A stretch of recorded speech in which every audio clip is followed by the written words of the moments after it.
નમસ્કાર મિત્રો, વિડીયોમાં તમારું સ્વાગત છે। જી હા મિત્રો, અત્યારે હાલ મોટા અને મહત્વના સમાચાર સામે આવી રહ્યા છે। તો મિત્રો, સમાચારમાં વાત કરીએ તો વડોદરા શહેરના સલાડવાડ વિસ્તારમાં એક ચોંકાવનારી ઘટના સામે આવી છે, જેમાં ઉંદર કરડવાના કારણે 40 વર્ષીય યુવકનું સયાજી હોસ્પિટલમાં ટૂંકી સારવાર દરમિયાન મોત નીપજ્યું છે। આ અંગે પ્રાપ્ત માહિતી અનુસાર શહેરના સલાડવાડ વિસ્તારમાં રહેતા સંદીપભાઈ મોરે રાતના સમયે તેમના ઘરે નિંદ્રાધીન હતા અને આ દરમિયાન સંદીપભાઈના માથા અને ડાબા પગના ભાગે ઉંદરડો કરડ્યો હતો।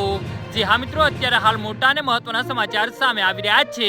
આથી સંદીપભાઈની તબિયત બગડતા પરિવારજનો તેમને તાત્કાલિક સારવાર અર્થે એસએચજી હોસ્પિટલ ખાતે લઈ ગયા હતા, જ્યાં હોસ્પિટલમાં તબીબોએ તેમને આઈસીયુ યુનિટમાં દાખલ કરીને સારવાર શરૂ કરી હતી। તબીબોની તમામ કોશિશો પછી પણ સંદીપભાઈની તબિયતમાં કોઈ સુધારો દેખાયો નહોતો। આખરે ટૂંકી સારવાર દરમિયાન તેમનું મોત નીપજ્યું હતું, જે બાદ હોસ્પિટલના તબીબો દ્વારા આ ઘટનાની જાણ પોલીસને કરવામાં આવી હતી। જી હા મિત્રો, અત્યારે હાલ મોટા અને મહત્વના સમાચાર સામે આવી રહ્યા છે।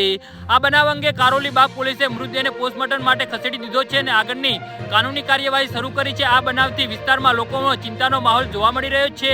આરોગ્ય નિષ્ણાતના જણાવ્યા મુજબ ઉંદર કરડવાથી રેબીઝ અથવા અન્ય ચેપજન્ય બીમારીઓ થવાની શક્યતા રહે છે। આથી આવા બનાવ બને ત્યારે તરત જ તબીબીની સારવાર લેવી અત્યંત જરૂરી છે। નાગરિકોએ આવા બનાવ સામે સાવચેત રહેવું જોઈએ અને તાત્કાલિક આરોગ્યની સલાહ લેવી જોઈએ। જી હા મિત્રો, તો આના વિશે તમારું શું કહેવું છે તો નીચે કમેન્ટ બોક્સમાં જરૂરથી